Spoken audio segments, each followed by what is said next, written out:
I wanted to take some time to talk about different branches or aspects or approaches to paganism. Because I think that there's a lot of misinformation or misconstrued information or simply just people approaching things from this very academic standpoint or making broad sweeping generalizations based off of limited experience. And I don't think that really accurately portrays what's really going on in the world.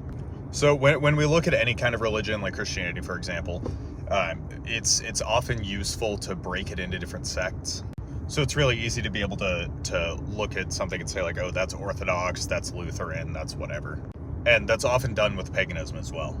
The thing is, though, typically whatever is referred to as paganism, it's such a wide smattering of beliefs. And while I may go into the difference between like Germanic paganism or Celtic paganism or like specifically Norse paganism or like whatever at some point, this video is just going to talk about what I've actually seen and experienced myself. And from where I've stood, the difference in approach ends up being the main difference, not differences in dogma. It seems like typically the prevailing idea to people about paganism is either it's like hippies dancing naked in the woods and like mixing together a bunch of stuff, you know, you're worshiping like Odin and Gaia and like tarot cards or whatever.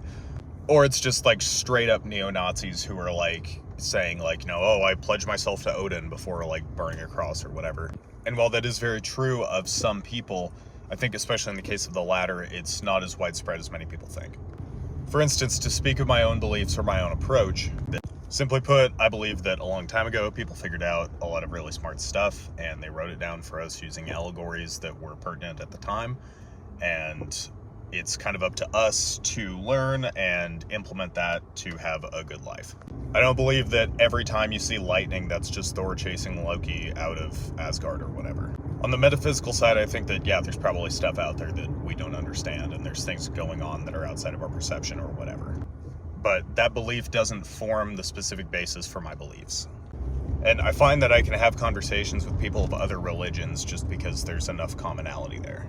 But what makes me a pagan, specifically a Germanic pagan, is the collection of texts, the codice or whatever that I draw inspiration from.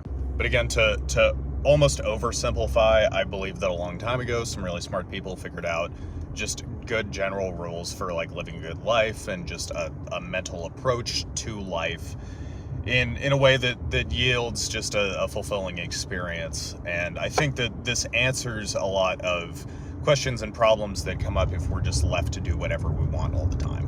So, not all pagans dress up like Vikings and dance around with crystals. And not all pagans use it for politics. Some of us are normal people who read a different book.